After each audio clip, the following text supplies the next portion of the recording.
और आपको घसीट के कोर्ट में लाया जाएगा, जहां पर कानून सख्त से सख्त कार्रवाई आपके खिलाफ करेगी। कोई राज्य, कोई बीजेपी का मालिक आपको बचा नहीं पाएगा। उस शब्दों का व्यवहार करने के लिए और वो शब्द आपके खिलाफ यूज करने के लिए मैं इस वीडियो के माध्यम से मैं आपसे बिना शर्त की माफी मांगता हूं। बंगाल में चुनाव नतीजों के बाद बीजेपी भी अजय पाल शर्मा को बचा नहीं पाएगी। उन्हें यूपी से घसीटकर बंगाल लाया जाएगा और उनके खिलाफ एफआईआर दर्ज कर सख्त कानूनी कार्रवाई की जाएगी। यह बयान था टीएमसी के प्रवक्ता रिजू दत्ता का। जिस वक्त बंगाल में चुनाव का मौसम बिल्कुल पीक पर था, तब ये बात रिजू दत्ता ने कही थी। पर इसी एक बयान के बाद सिर्फ सियासी हंगामा खड़ा नहीं हुआ, बल्कि पूरी की पूरी पिक्चर ही चेंज हो गई। आज आपको बताएंगे कि आखिर इस पूरी पॉलिटिकल पिक्चर की शुरुआत कहां से हुई और इस कहानी में अब तक कितने क्लाइमैक्स आए हैं। आप देख रहे हैं फिफ्थ पिलर की हमारी ये खास सीरीज।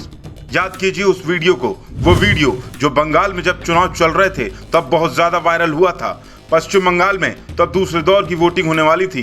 इसी दौरान दक्षिण 24 परगना इलाके में, जो कि ममता बनर्जी के भतीजे अभिषेक बनर्जी के प्रभाव वाला इलाका है, वहां चुनाव ड्यूटी पर तैनात होते हैं यूपी के तेज तर्रार पुलिस ऑफिसर अजय पाल शर्मा। और तैनाती के कुछ ही घंटों के बाद वो एक्शन में आते हैं और टीएमसी उम्मीदवार जहांगीर खान के समर्थकों को चेतावनी भरे लहजे में कहते हैं कि अगर गड़बड़ी हुई तो अच्छे से खबर लेंगे।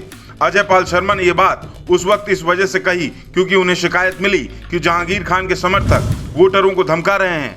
लेकिन अजय पाल के इस एक बयान की गूंज पूरे बंगाल में सुनाई दी और जब यह बयान टीएमसी तक पहुंचा तो उनका रिएक्शन आना भी स्वाभाविक था और आया भी। तभी अजय पाल के बयान पर प्रतिक्रिया देते हुए टीएमसी प्रवक्ता ने बड़े ही विवादित शब्दों का प्रयोग किया। उन पर दोबारा टीएमसी सरकार बनने के बाद कानूनी कार्रवाई की बात कही गई।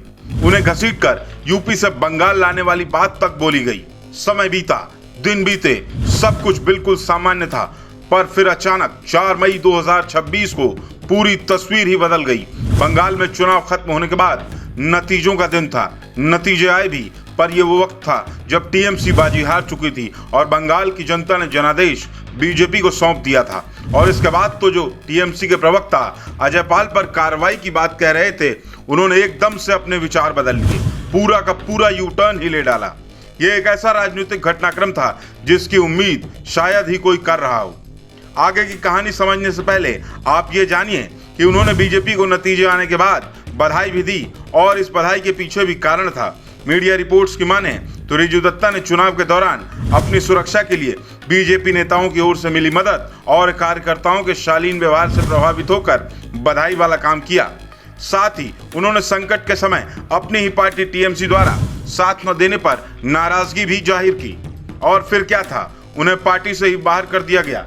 टीएमसी से बाहर का रास्ता रिजू दत्ता को दिखा दिया गया और फिर सामने आई उनकी माफी, उस बयान पर माफी जो उन्होंने यूपी के आईपीएस अजय पाल शर्मा को लेकर दिया था। रिजू दत्ता ने बाकायदा माफी मांगते हुए वीडियो भी बनाया और बिना किसी शर्त माफी मांग ली।